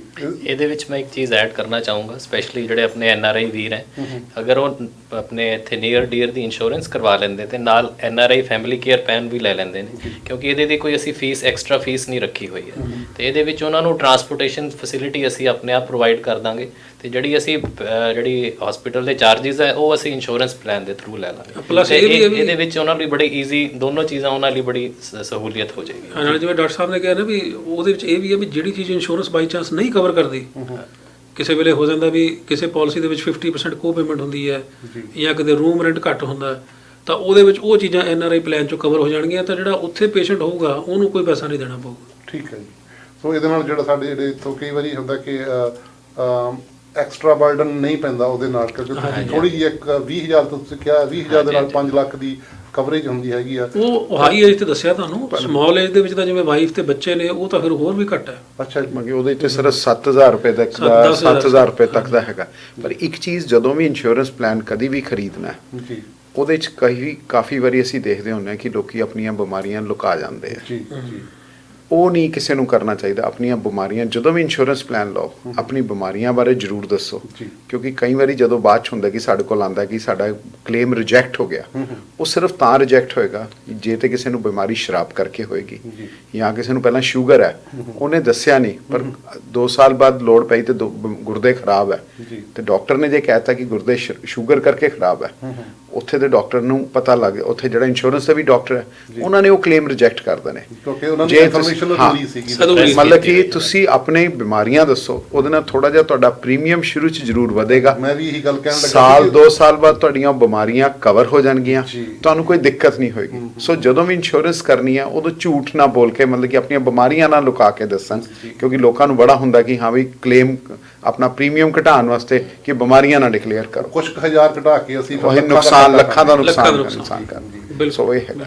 ਸੋ ਅੱਜ ਦੀ ਡੇਟ ਦੇ ਵਿੱਚ ਇੰਸ਼ੋਰੈਂਸ ਇੱਕ ਬੜਾ ਵੱਡਾ ਸੈਕਟਰ ਹੈ ਕਿ ਜਿਸ 'ਚ ਤੁਸੀਂ 5 ਲੱਖ ਤੋਂ ਲੈ ਕੇ 20 ਲੱਖ ਰੁਪਏ ਤੱਕ ਦਾ ਇੰਸ਼ੋਰੈਂਸ ਲੈ ਸਕਦੇ ਹੋ। ਤੁਹਾਨੂੰ ਇੱਕ ਵੀ ਪੈਸਾ ਜੇਬ 'ਚੋਂ ਨਹੀਂ ਪੇ ਕਰਨਾ ਪੈਂਦਾ, ਇੰਸ਼ੋਰੈਂਸ ਕੰਪਨੀ ਤੁਹਾਡਾ ਸਾਰਾ ਟੇਕ ਕੇਅਰ ਕਰਦੀ ਹੈ। ਇੱਥੇ ਜਿੰਨੇ ਸਾਡੇ ਦਰਸ਼ਕ ਦੇਖ ਰਹੇ ਨੇ ਜਾਂ ਸਰੋਤੇ ਸੁਣ ਰਹੇ ਨੇ, ਅਸੀਂ ਡਾਕਟਰ ਸਾਹਿਬ ਜਿਹੜੇ ਆਏ ਹੈਗੇ ਆ ਦਯਾਨੰਦ ਮੈਡੀਕਲ ਕਾਲਜ ਤੋਂ, ਉਹ ਸਾਨੂੰ ਇਹ ਕਹਿ ਰਹੇ ਨੇ ਕਿ ਜਿਹੜੇ ਅਸੀਂ ਐਨਆਰਆਈ ਬਾਹਰ ਬੈਠੇ ਹੈਗੇ, ਜਿਹੜੇ ਸਾਡੇ ਉੱਥੇ ਅਜ਼ੀਜ਼ ਬੈਕ ਪੰਜਾਬ ਹਿੰਦੁਸਤਾਨ ਦੇ ਵਿੱਚ ਨੇ, ਉਹਨਾਂ ਨੂੰ ਤੁਸੀਂ ਫੋਨ ਕਰਕੇ ਪਤਾ ਕਰੋ ਕਿ ਉਹਨਾਂ ਦੀ ਇੰਸ਼ੋਰੈਂਸ ਕਰਵਾਈ ਹੈ ਜਾਂ ਨਹੀਂ ਕਰਵਾਈ। ਜੇਕਰ ਨਹੀਂ ਕਰਵਾਈ ਤਾਂ ਕਰਵਾ ਲੈਣੀ ਚਾਹੀਦੀ ਹੈ, ਕਿਉਂਕਿ ਬਹੁਤ ਸਾਰੇ ਮੈਂ ਡਾਕਟਰ ਸਾਹਿਬ ਮੈਂ ਹਰ ਸਾਲ ਜਾਂਦਾ ਜੀ ਇੰਡੀਆ, ਮੈਂ ਕਾਫੀ ਜਿਹੜੇ ਮੇਰੇ ਦੋਸਤ ਹੈਗੇ ਉਹਨਾਂ ਨਾਲ ਗੱਲਬਾਤ ਕਰੀ ਦੀ, ਉਹ ਦੱਸਦੇ ਆ ਕਵਰ ਹੈਗੇ, ਸਾਡਾ ਸਾਰਾ ਕੁਝ ਕਵਰ ਆ, ਸਹੀ 20,000 ਦਿੱਤਾ ਜਾਂ 25,000 ਦਿੱਤਾ, ਸਾਡੀ ਸਾਰੀ ਫੈਮਿਲੀ ਕਵਰ ਆ। ਔਰ ਮੇਰੇ ਹੁੰਦਿਆਂ ਉੱਥੇ ਉਹਨਾਂ ਨੇ ਐਡਮਿਟ ਵੀ ਹੋਏ ਨੇ ਹਸਪੀਟਲ ਦੇ ਵਿੱਚ, ਤੇ ਮੈਂ ਕਿਹਾ ਵੀ ਪੈਸੇ, ਉਹ ਡਾਕਟਰ ਸਾਹਿਬ ਨਾਲ ਗੱਲਬਾਤ ਕੀਤੀ, ਵਿਦਨ ਆਵਰਸ 'ਚ ਇਹ ਟ੍ਰਾਂਸਫਰ ਹੋ ਜਾਂਦੇ ਉਹਦੇ ਰਾਈਟ ਵੇ। ਪੇਸ਼ੈਂਟ ਨੂੰ ਡਿਸਚਾਰਜ ਕਰਨ ਤੋਂ ਪਹਿਲਾਂ ਅਕਾਊਂਟ ਦੇ ਵਿੱਚ ਉਹਨਾਂ ਦੇ ਪੈਸੇ ਆ ਜਾਂਦੇ ਹੈਗੇ। ਸੋ ਇੰਨਾ ਫਾਸਟ ਕੰਮ ਹੈਗਾ। ਸੋ ਜੇ ਆਪਣੇ ਜਿੰਨੇ ਵੀ ਪੰਜਾਬ ਦੇ ਵਿੱਚ ਜਾਂ ਹਿੰਦੁਸਤਾਨ ਦੇ ਵਿੱਚ ਆਪਣੇ ਜਿੰਨੇ ਰਿਲੇਟਿਵਸ ਨੇ, ਉਹਨਾਂ ਨੂੰ ਕਹੋ ਜੀ ਇੰਸ਼ੋਰੈਂਸ ਜ਼ਰੂਰ ਕਰਵਾਉਣ, ਤੇ ਹੋ ਸਕਦਾ ਜਦੋਂ ਤੁਸੀਂ ਜਿਸ ਤਰ੍ਹਾਂ ਜਿਹੜੀ NRI ਫੈਮਿਲੀ ਮੈਡੀਕਲ ਕੇਅਰ ਜਿਹੜੀ ਪਲਾਨ ਹੈਗੀ ਹੈ ਉਹਦੇ ਵਿੱਚ ਵੀ ਜੇ ਆਪਣੇ ਉੱਥੇ ਰਿਸ਼ਤੇਦਾਰ ਜਾਂ ਆਪਣੇ ਜਿਹੜੇ ਆਪਣੇ ਮਾਂ-ਬਾਪ ਕਹਿ ਸਕਦੇ ਆ ਜਾਂ ਸਾਡੇ ਭੈਣ ਭਾਈ ਜਿਹੜੇ ਨੇ ਔਰ ਹੋ ਸਕਦਾ ਕਿ ਉਹ ਆਪਾਂ ਨੂੰ ਇੱਥੋਂ ਕੋਈ ਪੇਮੈਂਟ ਵੀ ਨਾ ਕਰਨੀ ਪਵੇ ਤੇ ਉਹਨਾਂ ਦਾ ਉੱਥੇ ਇਲਾਜ ਵੀ ਵਧੀਆ ਤਰੀਕੇ ਦੇ ਨਾਲ ਹੋ ਜਾਵੇ। ਡਾਕਟਰ ਦੀਪਕ ਚੰਦ ਜੀ, ਇੱਕ ਜਿਹੜੀ ਤੁਸੀਂ ਪਹਿਲਾਂ ਵੀ ਗੱਲ ਕੀਤੀ ਸੀਗੀ ਖਾਸ ਕਰਕੇ ਇੱਥੇ ਕੈਨੇਡਾ ਦੇ ਵਿੱਚ ਜਿਹੜਾ ਕੌਨਫੀਡੈਂਸ਼ੀਅਲਿਟੀ ਦਾ ਬਹੁਤ ਜਿਹੜਾ ਰੱਖਿਆ ਜਾਂਦਾ ਹੈਗਾ। ਸੋ ਜਦੋਂ ਜਿਹੜੀਆਂ ਜਿਸ ਤਰ੍ਹਾਂ ਫਾਈਲਸ ਟ੍ਰਾਂਸਫਰ ਹੋਣੀਆਂ ਨੇ ਜਾਂ ਉਹਦੇ ਵਿੱਚ ਸਾਡੇ ਜਿਹੜੇ ਕਈ ਵਾਰੀ ਇਹ ਹੁੰਦਾ ਕਿ ਯਾਰ ਮੇਰੀ ਇਨਫੋਰਮੇਸ਼ਨ ਲੀਕ ਨਾ ਹੋ ਜਾਵੇ ਜਾਂ ਇਹਨੂੰ ਕੌਨਫੀਡੈਂਸ਼ੀਅਲ ਰੱਖਿਆ ਜਾਵੇ, ਕਿਉਂਕਿ ਕੈਨੇਡਾ ਦੇ ਵਿੱਚ ਤਾਂ ਪ੍ਰੋਬਲਮ ਇਹ ਵੀ ਹੈ ਜੀ ਕਿ ਇੱਕ 12 ਸਾਲ ਦਾ ਬੱਚਾ ਆਪਦੇ ਡਾਕਟਰ ਨੂੰ ਕਹਿ ਸਕਦਾ ਕਿ ਮੇਰੇ ਫਾਦਰ ਤੇ ਮਦਰ ਨੂੰ ਮੇਰੀ ਇਨਫੋਰਮੇਸ਼ਨ ਨਹੀਂ ਦੇਣੀ, ਸੋ ਡਾਕਟਰ ਦੇ ਉੱਥੇ ਹੱਥ ਬੰਨ੍ਹੇ ਜਾਂਦੇ ਆ ਜੀ। ਸੋ ਇੰਨਾ ਇੱਥੇ ਹੈਗਾ ਜਿਹੜਾ ਕੌਨਫੀਡੈਂਸ਼ੀਅਲਿਟੀ ਦਾ, ਉਹਦੇ ਬਾਰੇ ਥੋੜ੍ਹਾ ਜਿਹਾ ਬਰੀਫ ਦੇ ਵਿੱਚ ਦੱਸੋ ਵੀ ਕਈ ਵਾਰੀ ਸਾਡੇ ਜਿਹੜੇ ਜੇ ਇਸ ਤਰ੍ਹਾਂ ਫਾਈਲ ਟ੍ਰਾਂਸਫਰ ਹੁੰਦੀ ਆ ਜਾਂ ਉਹ ਤੁਹਾਨੂੰ ਪਹਿਲਾਂ ਮਿਲਦੀ ਹੈਗੀ ਆ ਵੀ ਉਹ ਉਸੇ ਤਰੀਕੇ ਨਾਲ ਹੀ ਜਿਸ ਤਰ੍ਹਾਂ ਇੱਥੇ ਡਾਕਟਰ ਜਾਂ ਹਸਪੀਟਲ ਨੂੰ ਕੌਨਫੀਡੈਂਸ਼ੀਅਲ ਜਾਂ ਆਪਾਂ ਪੰਜਾਬੀ ਜਿਹਨੂੰ ਗੁਪਤ ਕਹਿੰਦੇ ਆ ਰੱਖਦੇ ਆ, ਸੋ ਉਹਦੇ ਬਾਰੇ ਥੋੜ੍ਹੀ ਕਈ ਵਾਰੀ ਸਾਡਾ ਸ਼ੱਕ ਹੋ ਜਾਂਦਾ ਕਿ ਯਾਰ ਮੇਰੀ ਇਨਫੋਰਮੇਸ਼ਨ ਲੀਕ ਨਾ ਹੋ ਜਾਵੇ। ਬਿਲਕੁਲ ਜੀ, ਇਹ ਬੜਾ ਇੱਕ ਅੱਛਾ ਕੁਐਸਚਨ ਹੈ ਤੁਹਾਡਾ ਤੇ ਬੜਾ ਹੀ ਰੈਲੇਵੈਂਟ ਹੈ ਤੇ ਅਸੀਂ ਆਲਰੇਡੀ ਜਿਹੜਾ ਇਹ ਪ੍ਰੋਗਰਾਮ ਦੇ ਅੰਡਰ ਪੇਸ਼ੈਂਟਸ ਟ੍ਰੀਟ ਕਰ ਰਹੇ ਹਾਂ ਤੇ ਅਸੀਂ ਸਪੈਸ਼ਲ ਇੱਕ ਸੌਫਟਵੇਅਰ ਜਿਹੜਾ ਹੈ ਇਹ ਕੈਨੇਡਾ ਵੱਲੋਂ ਸਾਨੂੰ ਪ੍ਰੋਵਾਈਡ ਕੀਤਾ ਗਿਆ ਹੈ ਵੀ ਇਹੀ ਇੱਕ ਵਾਇਆ ਮੀਡੀਆ ਹੈ ਜਿਹਦੇ ਵਿੱਚ ਤੁਸੀਂ ਪੇਸ਼ੈਂਟ ਰਿਕਾਰਡ ਜਿਹੜਾ ਹੈ ਭੇਜਣਾ ਹੈ। ਉਹ ਜਿਹੜਾ ਪੇਸ਼ੈਂਟ ਦਾ ਰਿਕਾਰਡ ਹੈ ਉਹ ਵਿਲੀਅਮ ਔਸਲਰ ਹੈਲਥ ਸਿਸਟਮ ਵੱਲੋਂ ਉਸ ਸੌਫਟਵੇਅਰ ਦੇ ਵਿੱਚ ਆਉਂਦਾ ਤੇ ਅਸੀਂ DMC ਦੇ ਵਿੱਚ ਜਿਹੜਾ ਟ੍ਰੀਟਿੰਗ ਡਾਕਟਰ ਹੈ ਸਿਰਫ ਉਹਦੇ ਨਾਲ ਉਹ ਰਿਕਾਰਡ ਸ਼ੇਅਰ ਕੀਤਾ ਜਾਂਦਾ ਹੈ। ਹੋਰ ਜਿਵੇਂ ਮੈਂ ਇਸ ਪ੍ਰੋਗਰਾਮ ਦਾ ਕੋਆਰਡੀਨੇਟਰ ਹਾਂ, ਮੈਨੂੰ ਕੋਈ ਨਹੀਂ ਪਤਾ ਵੀ ਕਿਹੜਾ ਪੇਸ਼ੈਂਟ ਆਇਆ ਕਿਹੜਾ ਨਹੀਂ ਆਇਆ, ਸਾਡੇ ਕੋਲ ਕੋਈ ਐਕਸੈਸ ਨਹੀਂ ਹੈ। ਠੀਕ ਹੈ। ਤੇ ਉਸ ਜਦੋਂ ਜੋ ਵੀ ਉਹ ਪੇਸ਼ੈਂਟ ਦੇ ਜਿਹੜੇ ਵਾਪਸ ਰਿਕਾਰਡ ਭੇਜਣਾ ਉਸੇ ਡਾਕਟਰ ਨੇ, ਜਿਹੜਾ ਟ੍ਰੀਟਿੰਗ ਡਾਕਟਰ ਹੈ ਉਹਨੇ ਭੇਜਣਾ ਤੇ ਉਸੇ ਚੈਨਲ ਦੇ ਵਿੱਚ ਜਿਹੜਾ ਹੈ ਉਹ ਅਸੀਂ ਉਹਨੂੰ ਕਰਦੇ ਹਾਂ। ਅਗਰ ਕੋਈ ਹੋਰ ਅਗਰ ਲਾਈਵ ਵੀ ਅਸੀਂ ਕਰਨਾ ਹੁੰਦਾ ਤੇ ਜਿਹੜੇ ਆਮ ਅਸੀਂ ਸਕਾਈਪ ਵਗੈਰਾ ਜਾਂ ਯੂਜ਼ ਕਰਦੇ ਹਾਂ ਜਿਵੇਂ ਆਮ, ਉਹ ਅਸੀਂ ਆਫੀਸ਼ੀਅਲ ਉਹਦੇ ਲਈ ਨਹੀਂ ਯੂਜ਼ ਕਰਦੇ। ਜਿਹੜੇ ਪ੍ਰੋਪਰ ਪ੍ਰੋਗਰਾਮ ਜਿਹੜੇ ਇੱਥੇ ਕੈਨੇਡੀਅਨ ਹੈਲਥ ਸਿਸਟਮ ਵੱਲੋਂ ਅਪਰੂਵਡ ਨੇ ਉਹਦੇ ਅੰਡਰ ਹੀ ਅਸੀਂ ਲਾਈਵ ਵੀ ਅਗਰ ਕੋਈ ਗੱਲ ਕਰਨੀ ਹੁੰਦੀ ਹੈ ਅਸੀਂ ਉਹ ਵੀ ਉਹੀ ਪ੍ਰੋਗਰਾਮਸ ਦੇ ਅੰਡਰ ਕਰਦੇ ਹਾਂ ਤਾਂ ਕਿ ਕਿਤੇ ਜਿਹੜਾ ਹੈ ਡੇਟਾ ਬ੍ਰੀਚ ਜਿਹੜਾ ਹੈ ਨਾ ਹੋਵੇ ਤੇ ਪੇਸ਼ੈਂਟ ਦੀ ਕੌਨਫੀਡੈਂਸ਼ੀਅਲਿਟੀ ਮੇਨਟੇਨਡ ਹੋਵੇ। ਬਿਲਕੁਲ। ਦੇਖੋ ਉਹਦੇ 'ਚ ਨਾ ਕੌਨਫੀਡੈਂਸ਼ੀਅਲਿਟੀ ਜਿਹੜੀ ਹੈ ਕੈਨੇਡਾ 'ਚ ਵੀ ਹੈ, ਇੰਡੀਆ 'ਚ ਵੀ ਉਸ ਤਰ੍ਹਾਂ ਹੀ ਹੈ ਜੀ। ਇੰਡੀਆ 'ਚ ਵੀ ਜੇ ਤੁਸੀਂ ਦਾਖਲ ਹੋ, ਸਾਡੇ ਕਿਸੇ ਹਸਪਤਾਲ ਦੇ ਮਰੀਜ਼ ਦਾ ਉਹਦੇ 'ਤੇ ਨਾਮ ਨਹੀਂ ਲਿਖਿਆ ਹੁੰਦਾ ਰੂਮ ਦੇ ਬਾਹਰ, ਸੋ ਕਿਸੇ ਨੂੰ ਇਹ ਨਹੀਂ ਦੱਸਿਆ ਜਾਂਦਾ ਕਿ ਕੋਈ ਜਨਾ ਅੰਟਿਲ ਅਨਲੈਸ ਕਿ ਤੁਸੀਂ ਸਾਈਨ ਕਰਕੇ ਅਥਾਰਟੀ ਦਿੰਦੇ ਹੋ ਕਿ ਤੁਹਾਡਾ ਮੈਡੀਕਲ ਰਿਕਾਰਡ ਤੁਹਾਡੇ ਇਸ ਰਿਸ਼ਤੇਦਾਰ ਨੂੰ ਦਿੱਤਾ ਜਾਵੇ, ਸਿਰਫ ਤਾਂ ਹੀ ਦਿੱਤਾ ਜਾਂਦਾ ਹੈ। ਬਾਕੀ ਡਾਕਟਰ ਦੀਪਕ ਨੇ ਤੁਹਾਨੂੰ ਦੱਸਿਆ ਇੱਥੇ ਤੇ ਜਿਹੜਾ ਇੱਕ ਇੱਥੋਂ ਦੇ ਜਿਹੜੇ ਵਿਲੀਅਮ ਔਸਲਰ ਪੇਸ਼ੈਂਟ ਨਹੀਂ ਵੀ ਹੈਗੇ ਉਹਨਾਂ ਦੇ ਵਾਸਤੇ ਵੀ ਸਾਡਾ ਇਹੀ ਮੈਸੇਜ ਸੀਗਾ ਕਿ ਤੁਸੀਂ ਜੋ ਵੀ ਆਪਣਾ ਰਿਕਾਰਡ ਭੇਜਣਾ ਤੇ ਮੰਗਵਾਉਣਾ ਉਹ ਤੁਹਾਨੂੰ ਵਿਲੀਅਮ ਔਸਲਰ ਦੇ ਥਰੂ ਹੀ ਅਸੀਂ ਭੇਜ ਸਕਾਂਗੇ। ਬਾਕੀ ਜਿਹੜੇ ਇੱਥੇ ਲੋਕਲ ਡਾਕਟਰ ਨੂੰ ਹੈ ਸੋ ਉਹਨਾਂ ਨੂੰ ਆਪਣੇ ਫੈਮਿਲੀ ਫਿਜ਼ੀਸ਼ੀਅਨ ਨੂੰ ਕਹਿ ਕੇ ਆਪਣਾ ਰਿਕਾਰਡ ਜਿਹੜਾ ਹੈਗਾ ਵਿਲੀਅਮ ਔਸਲਰ ਨੂੰ ਭੇਜਣਾ ਪਏਗਾ। ਸਾਡੇ ਹਸਪੀਟਲ ਨੇ ਸਿਰਫ ਇੱਥੋਂ ਦੇ ਜਿਹੜੇ ਪੇਸ਼ੈਂਟ ਦਾ ਰਿਕਾਰਡ ਹੈ ਵਿਲੀਅਮ ਔਸਲਰ ਨੂੰ, ਕਿਉਂਕਿ ਸਾਡਾ ਉਹਨਾਂ ਨਾਲ ਟਾਈ ਅਪ ਹੈ, ਸੋ ਓਨਟਾਰੀਓ ਸਟੇਟ 'ਚ ਜਿਹੜਾ ਵੀ ਹੈਗਾ ਉਹ ਆਪਣਾ ਰਿਕਾਰਡ ਆਪਣਾ ਵਿਲੀਅਮ ਔਸਲਰ ਦੇ ਥਰੂ ਮੰਗਾ ਸਕਦੇ ਜੀ।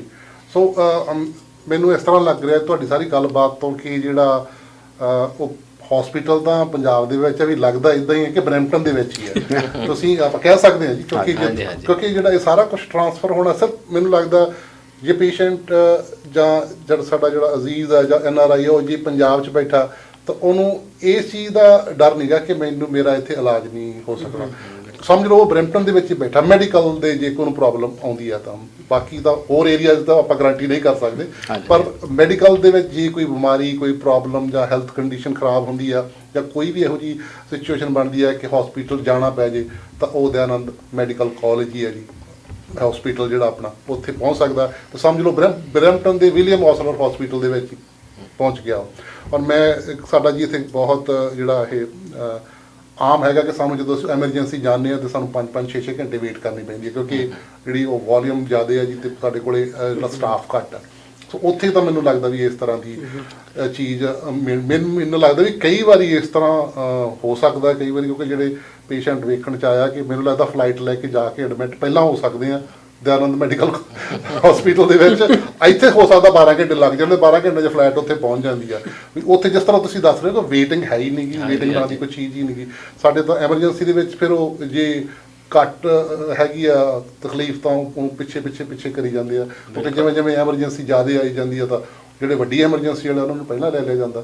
ਸੋ ਇੱਕ ਇਹ ਵੀ ਆ ਸਾਡਾ ਹੈਗਾ ਕਿ ਬਾਕੀ ਜਿਸ ਤਰ੍ਹਾਂ ਸਰਜਰੀਜ਼ ਦੀ ਹੈਗੀ ਆ, ਕਿਸੇ ਨੇ ਗੋਡਾ ਚੇਂਜ ਕਰਾਉਣਾ, ਕਿਸੇ ਦੀ ਅੱਖਾਂ ਦਾ ਆਪਰੇਸ਼ਨ ਕਰਾਉਣਾ, ਕਈ ਵਾਰੀ ਛੋਟੀਆਂ ਇੱਥੇ ਵੇਟਿੰਗ ਆ, ਉੱਥੇ ਵੇਟਿੰਗ ਨਹੀਂ, ਉੱਥੇ ਇੱਕ ਦਿਨ 'ਚ ਬੰਦਾ ਕਰਾ ਕੇ ਫ੍ਰੀ ਹੋ ਸਕਦਾ। ਤੇ ਜਿਹੜੇ ਤੁਹਾਡੇ ਸਾਰੇ ਜਿਹੜੇ ਪੈਸੇ ਹੈਗੇ ਆ ਉਹ ਤੁਹਾਨੂੰ ਰੀਇੰਬਰਸ ਵੀ ਹੋ ਜਾਣਗੇ, ਇੰਸ਼ੋਰੈਂਸ ਦੀ ਕਵਰੇਜ ਵੀ ਮਿਲ ਜਾਏਗੀ, ਉਹ ਹੈਪ ਤੋਂ ਵੀ ਤੁਸੀਂ ਮਨੀ ਵਾਪਸ ਲੈ ਸਕਦੇ ਹੋ, ਰੀਇੰਬਰਸ ਕਰ ਸਕਦੇ ਹੋ। ਬਹੁਤ ਹੀ ਤੁਹਾਡਾ ਧੰਨਵਾਦ ਸਾਰੇ ਵੀਰਾਂ ਦਾ। ਕੋਈ ਆਖਰੀ ਤਾਂ ਨਹੀਂ ਕਹਿ ਸਕਦੇ, ਕੋਈ ਸੰਦੇਸ਼ ਦੇਣਾ ਹੋਵੇ ਸਾਡੇ ਸੁਣਨ ਵਾਲਿਆਂ ਦੇਖਣ ਵਾਲਿਆਂ ਨੂੰ? ਅਸੀਂ ਸਿਰਫ ਇਹੀ ਕਵਾਂਗੇ ਕਿ ਜਿਹੜਾ ਵੀ ਸਾਡਾ ਆਪਣੇ ਕੋਲ ਪੇਸ਼ੈਂਟਸ ਜਿਹੜੇ ਵੀ ਉੱਥੇ ਆਉਂਦੇ ਆ, ਜਾਂ ਤੇ ਆਪਣਾ ਰਿਕਾਰਡ ਨਾਲ ਲੈ ਕੇ ਆਉਣ, ਤੇ ਜਾਂ ਵਿਲੀਅਮ ਔਸਲਰ ਦੇ ਥਰੂ ਆਪਣਾ ਰਿਕਾਰਡ ਸਾਡੇ ਉੱਥੇ ਡਾਕਟਰਸ ਨੂੰ ਪਹਿਲਾਂ ਭਿਜਵਾਉਣ, ਤੇ ਉੱਥੇ ਆ ਕੇ ਕੰਟੈਕਟ ਕਰਨ ਵਾਸਤੇ ਜਿਹੜਾ ਤੁਹਾਨੂੰ ਗੁਰਜੀਤ ਸਿੰਘ ਜੀ ਨੇ ਨੰਬਰ ਦੱਸਿਆ 9329329327, ਇਹ ਨੰਬਰ ਯਾਦ ਰੱਖ ਕੇ, ਮਤਲਬ ਕਿ ਜਦੋਂ ਵੀ ਕੋਈ ਦਿੱਕਤ ਹੋਵੇ ਪੰਜਾਬ 'ਚ ਖਾਸ ਕਰਕੇ, ਕਿਉਂਕਿ ਲੁਧਿਆਣਾ ਸੈਂਟਰ ਪਲੇਸ ਹੋਣ ਕਰਕੇ ਕਿਸੇ ਵੀ ਪਾਸਿਓਂ ਪੰਜਾਬ 'ਚੋਂ 2-2.5 ਘੰਟਿਆਂ 'ਚ ਲੁਧਿਆਣੇ ਪਹੁੰਚਿਆ ਜਾ ਸਕਦਾ, ਤਾਂ ਉਹ ਸਾਨੂੰ ਕੰਟੈਕਟ ਕਰ ਸਕਦੇ ਆ ਤਾਂ ਕਿ ਉਹਨਾਂ ਦਾ ਉਪਰਲਾ ਇਲਾਜ ਕੀਤਾ ਜਾ ਸਕੇ। ਇੱਕ ਮੇਰਾ ਛੋਟਾ ਜਿਹਾ ਕੁਐਸਚਨ ਲਾਸਟ ਦੇ ਵਿੱਚ, ਆਪਣਾ ਆਖਰੀ ਕੁਐਸਚਨ ਹੋਏਗਾ ਕਿਉਂਕਿ ਆਪਣੇ ਸਮੇਂ ਦੀ ਸਮਾਪਤੀ ਹੈ ਜੀ।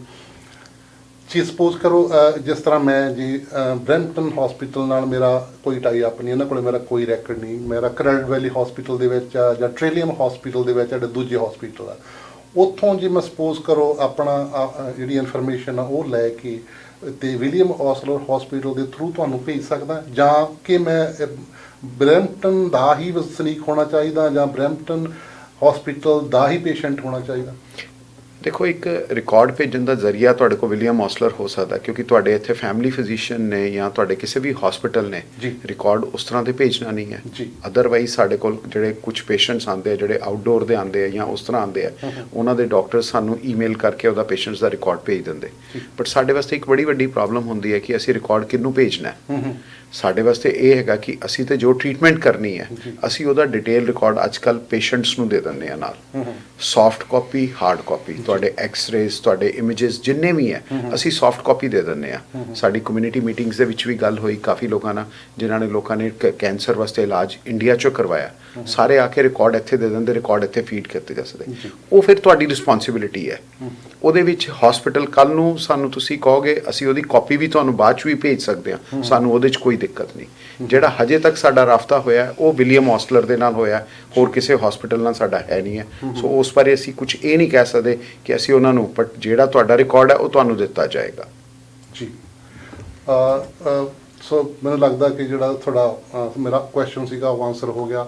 ਐਂਡ ਜੇਕਰ ਤੁਸੀਂ ਗੱਲਬਾਤ ਕਰਨੀ ਚਾਹੁੰਦੇ ਹੋ ਉੱਥੇ ਲੁਧਿਆਣੇ ਹਸਪੀਟਲ ਦੇ, ਤਾਂ ਇਹਨਾਂ ਦਾ ਜਿਹੜਾ ਸਪੈਸ਼ਲ ਨੰਬਰ ਆ ਉਹ ਸਾਡੀ ਸਕਰੀਨ 'ਤੇ ਵੀ ਆ ਰਿਹਾ, ਉੱਥੋਂ ਵੀ ਤੁਸੀਂ ਲੈ ਸਕਦੇ ਹੋ। ਔਰ ਮੈਂ ਤੁਹਾਨੂੰ ਬੋਲ ਕੇ ਵੀ ਦੱਸ ਦਿੰਦਾ 932 932 932 7, 3 ਟਾਈਮਸ ਤੁਸੀਂ 932 ਲਿਖ ਕੇ ਤੇ ਅਖੀਰ ਤੇ 7 ਨੰਬਰ ਲਿਖ ਲਿਓ ਜੀ। ਇਹ ਉੱਥੋਂ ਦਾ ਟੈਲੀਫੋਨ ਨੰਬਰ ਆ। ਔਰ ਤੁਸੀਂ ਕਿਸੇ ਟਾਈਮ 24 ਆਵਰ ਹੈ ਜੀ ਇਹ ਲਾਈਨ ਜਿਹੜੀ? ਇਹ ਡੇ ਟਾਈਮ ਹਜੇ ਹੈਗਾ। ਅੱਛਾ, ਜੇ ਕਿਸੇ ਨੂੰ ਕੋਈ ਐਮਰਜੈਂਸੀ ਹੈ ਤਾਂ 24 ਆਵਰ ਵੀ ਕਰ ਲੇਗਾ, ਕਿਉਂਕਿ ਇੱਕ ਬੰਦਾ ਔਨ ਕਾਲ ਸਾਡਾ ਹੁੰਦਾ ਹੈ। ਸੋ ਇੰਡੀਅਨ ਟਾਈਮ ਦੇ ਹਿਸਾਬ ਦੇ ਨਾਲ ਕਿੰਨੇ ਵਜੇ ਤੋਂ ਲੈ ਕੇ? ਇੰਡੀਅਨ ਟਾਈਮ ਦੇ ਹਿਸਾਬ ਨਾਲ ਸਵੇਰੇ 9 ਵਜੇ ਤੋਂ ਲੈ ਕੇ ਰਾਤ ਦੇ 9-10 ਵਜੇ ਤੱਕ ਤੁਸੀਂ ਕਰ ਸਕਦੇ ਹੋ। ਠੀਕ ਹੈ ਜੀ। 9 ਤੋਂ ਲੈ ਕੇ ਆਪਾਂ 9 ਦਾ ਟਾਈਮ 12 ਆਵਰ ਹੈਗੀ, ਉਹਦੇ ਵਿੱਚ ਵੀ ਆਪਾਂ ਨੂੰ ਟਾਈਮ ਮਿਲ ਜਾਂਦਾ ਕਿਉਂਕਿ ਸਵੇਰੇ ਸ਼ਾਮ ਸਾਡੇ ਕੋਲ ਆਵਰ ਹੁੰਦੇ ਆ ਅਵੇਲੇਬਲ, ਅਸੀਂ ਉਦੋਂ ਫੋਨ ਕਰ ਸਕਦੇ ਹਾਂ। ਤਾਂ ਅਸੀਂ ਇਹਨਾਂ ਨੰਬਰਾਂ 'ਤੇ ਫੋਨ ਕਰਕੇ ਹੋਰ ਜਾਣਕਾਰੀ ਵੀ ਲੈ ਸਕਦੇ ਹੋ। ਡਾਕਟਰ ਸਾਹਿਬ, ਤੁਹਾਡਾ ਪ੍ਰੋਗਰਾਮ ਦੇ ਵਿੱਚ ਆ ਕੇ ਸਾਡੇ ਸਾਰੇ ਦਰਸ਼ਕਾਂ ਨੂੰ ਸਾਂਝ ਪਾਉਣ ਲਈ ਬਹੁਤ ਬਹੁਤ ਧੰਨਵਾਦ, ਅਤੇ ਤੁਹਾਨੂੰ ਬਹੁਤ ਬਹੁਤ ਮੁਬਾਰਕਾਂ ਜੀ, ਜਿਹੜਾ ਤੁਸੀਂ ਸਾਰਾ ਕਾਰਜ ਕਰ ਰਹੇ ਹੋ। ਬਹੁਤ ਬਹੁਤ ਧੰਨਵਾਦ ਜੀ ਸਾਰਿਆਂ ਨੂੰ। ਸਤਿ ਸ਼੍ਰੀ ਅਕਾਲ ਜੀ। ਸਤਿ ਸ਼੍ਰੀ ਅਕਾਲ।